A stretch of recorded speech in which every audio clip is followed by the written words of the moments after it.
This is where we left off from the previous session. So now we're going to focus on the interior pocket, and now there's quite a wealth of information about the interior pocket. So I'm going to go about it and see what I can do. So I'm going to again create a sketch, making sure that I'm on the right path. And the next thing I'm going to do is I'm going to create an offset. So the offset button's right there. And if you see carefully, it's highlighting this boundary right here.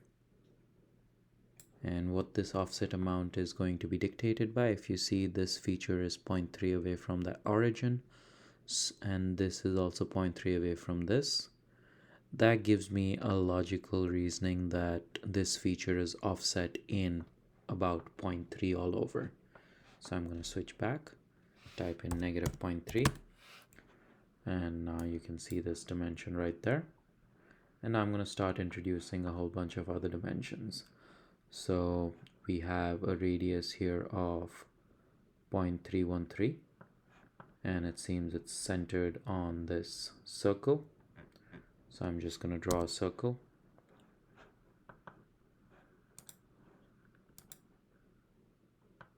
Radius of 0.313, 0.313 times 2.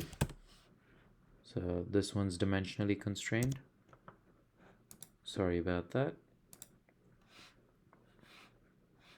I'm just gonna keep this dimensionally unconstrained and then assign a dimension constraint to it that is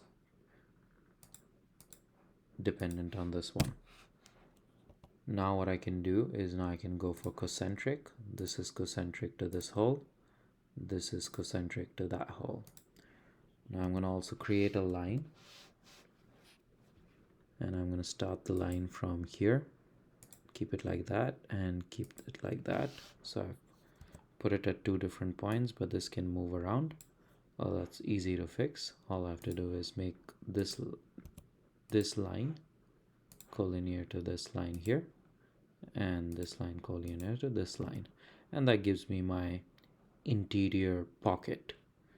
So I'm going to go ahead and hit extrude and select that, and if I have a look, the depth of this pocket is 0.5. So we're going to go ahead and type in negative 0.5 and hit enter. Now we're going to finish up the rest of the part pretty quickly.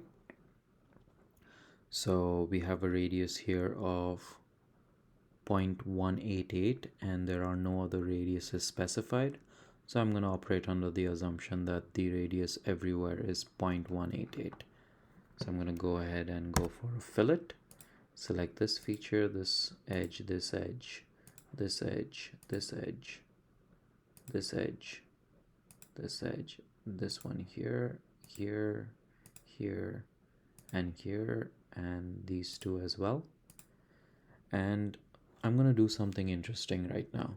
So I might need to control this radius, especially in these tight corners, because the cutting tools are round and they have a minimum radius they can go into. So instead of just straight up typing 0.188 times 2, I'm going to type that, 0.188. I'm going to type that, but I'm going to also throw in a little bit of extra information. I'm going to call it rad control equal to 0.188. Now what this does is it just relabels the parameter. So you see now rad control is highlighted. So Fusion is a parametric modeling environment. What that means is everything that you do turns into parameters. For the most part, you've been seeing D1, D2, D3, something like that. But sketches also have, most features have parameters that you can control.